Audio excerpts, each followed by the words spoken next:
Hunter, come on. Come on. Boys. Babe, can you get the blender, please?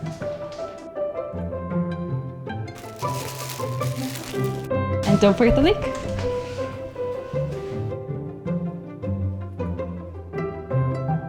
Hi, I'm Kyle. And I'm Eugene. Welcome to our wedding. And today we're going to be getting to know us a little better before our wedding. And you get to watch us cook.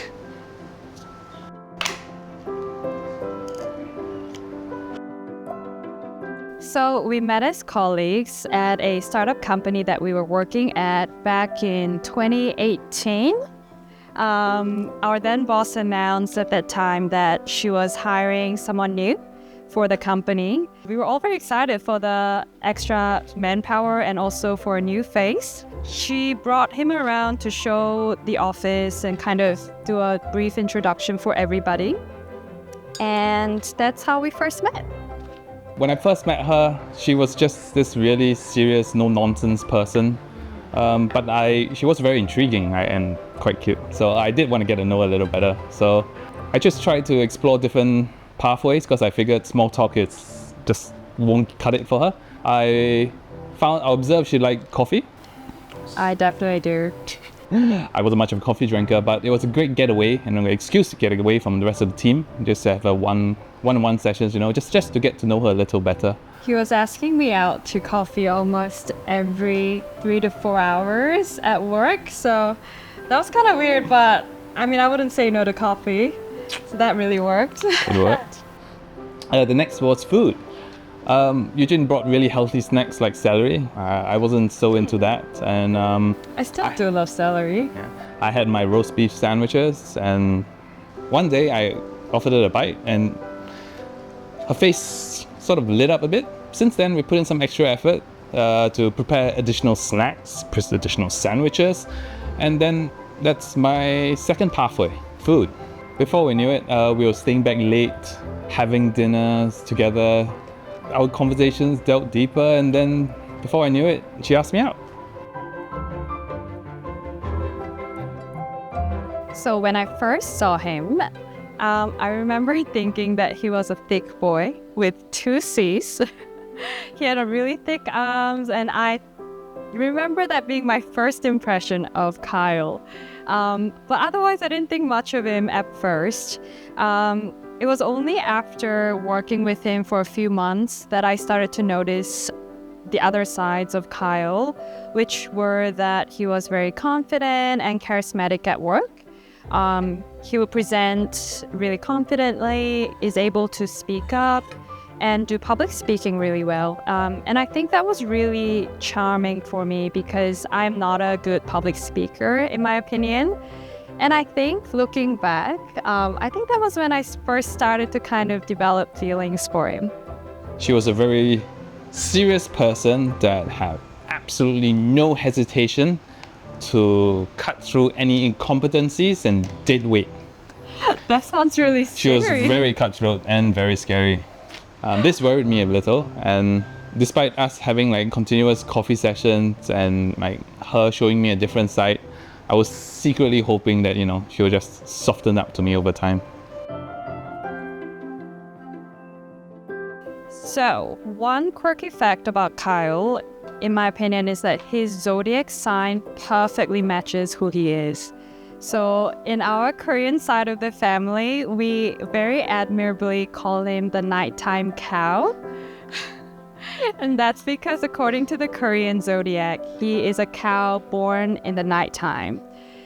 And that symbolizes like a very calm, abundant, without stress or hurry kind of life. Because cows don't work at night, they're in their stables, they're just munching on hay, just getting their rest. It reflects him perfectly. He has no stress, he is not in a hurry. You don't panic, you're unbothered most of the time. And the best part of all is his surname. In Korean, we pronounce it as So, which phonetically can also be translated to a cow. So it can't be more perfect.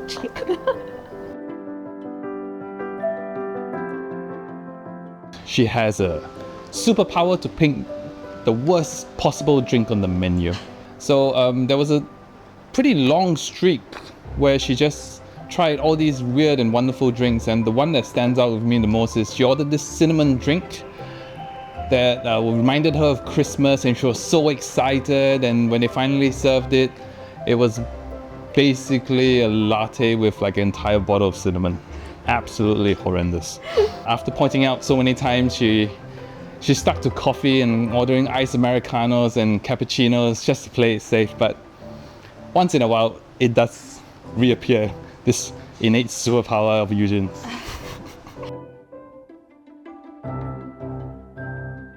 If I had to choose one thing, it would be his calm and collected nature. He's never angry, he never raises his voice at me or anyone, in fact.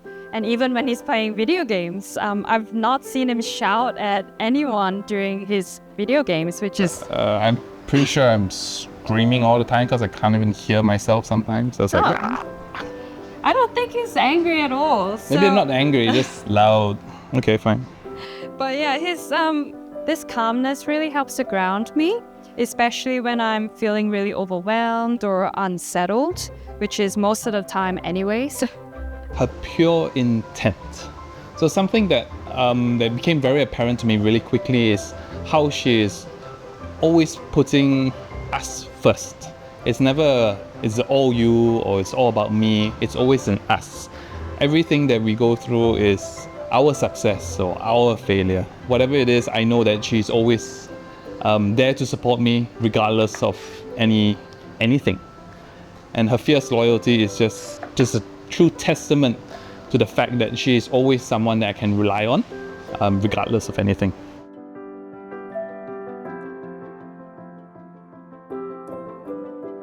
Our journey together as a couple has been that of two extremes. We were either spending every hour of the day together during COVID, if you remember, or we were doing a long-distance relationship, me from Brisbane and Kyle in Singapore. During COVID, I actually moved into his house. He actually lured me into moving into his house with pictures of puppies. Very cute. So yeah, I couldn't resist. I had to move in. And that's when we started this tradition of cooking galbijjim, which is what we're making today. We were first introducing this dish as like a family dinner for Kyle's family.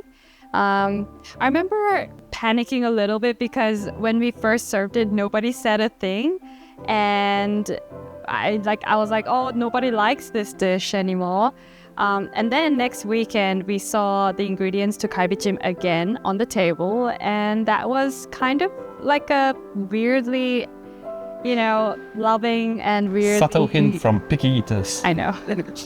When she had to move to Australia, we moved from seeing each other every day to calling each other every day. Every single day. After work, after school, doing a check-in, how we are. Our quick 30-minute check-ins always went on for hours. Once the lockdown sort of eased a bit more, we started planning trips and seeing each other whenever we could, during her breaks, during my breaks, and eventually it just clicked. The more we planned our trips, the more we counted down to the next time we saw each other. Then I think it hit me that I realized that this is the one person I wanted to spend the rest of my life with. And this is the one person that makes me happy. And then, because every single time I just look forward to our calls, look forward to the trip.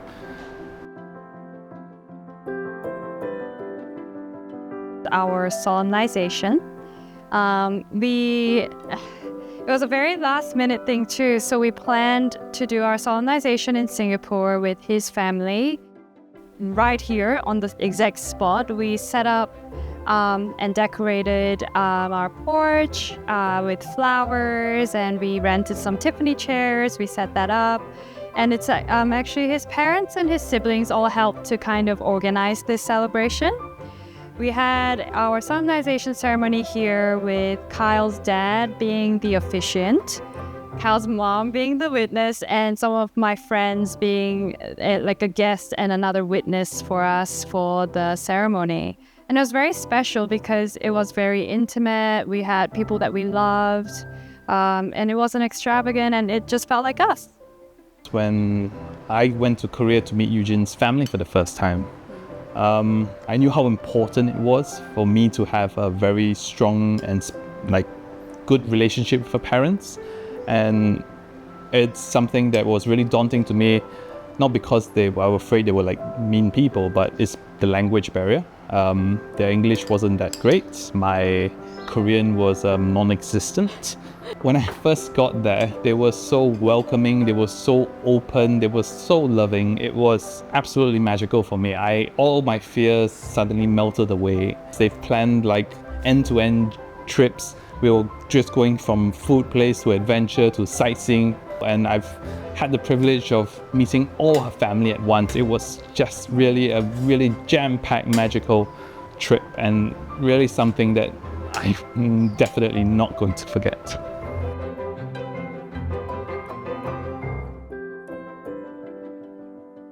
So we were on a family trip with Kyle when he visited to Tongyeong in Korea.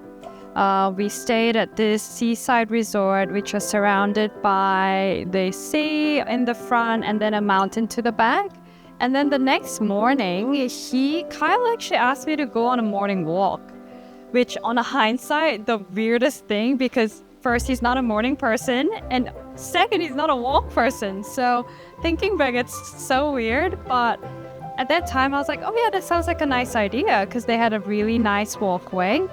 And he asked me to turn my back, face the sea, and take some pictures and do some poses. He was taking a really long time, and me being the impatient me, I turned around, and then that's when I saw him on one knee and asking me to marry him. We went ring shopping together just to get an idea of what she liked and all the different designs, and so she knew a proposal was imminent, or at least coming soon at some point. But I still wanted to make it a surprise, so I eventually got a ring and got our friend Hikari to help bring back that ring and help repackage it, and so that Eugene brought it back to me unknowingly, because we got it in Australia. So that's that. I got the ring. The next step was actually to get her parents' approval. So language barrier was a bit of a challenge, and also while we were traveling to Korea together, me, Eugene, and her parents were together all the time. So I had to find a tiny window where I could get the time alone with them to ask for their approval. So I wrote a long speech, I had it translated, and then one time when she went in the shower, I took the opportunity and presented them with both the ring and the text translated. Then they were very moved. I hope. They looked very moved, and then they said yes.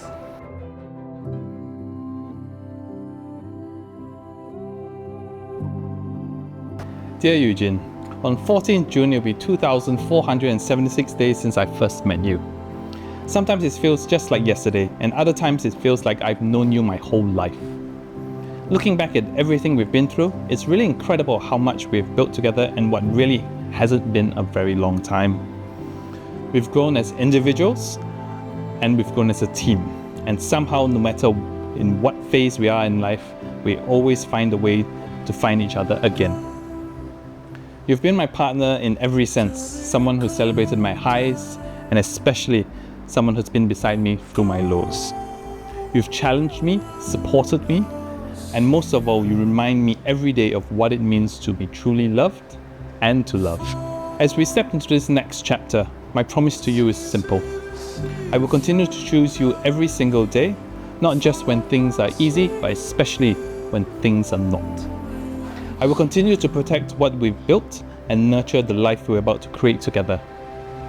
I will never stop finding new reasons to fall in love with you every single day. I dream of a life where we chase adventures together, create a home filled with laughter, a ridiculous amount of coffee, food, snack, dogs, cats, and to hold on to the magic that made us who we are today. I hope that years from now, when we look back, we'll be even prouder of what we've built, side by side, hand in hand. Eugene, you're my best friend, my anchor, my greatest joy, and I can't wait to live every single tomorrow together with you forever.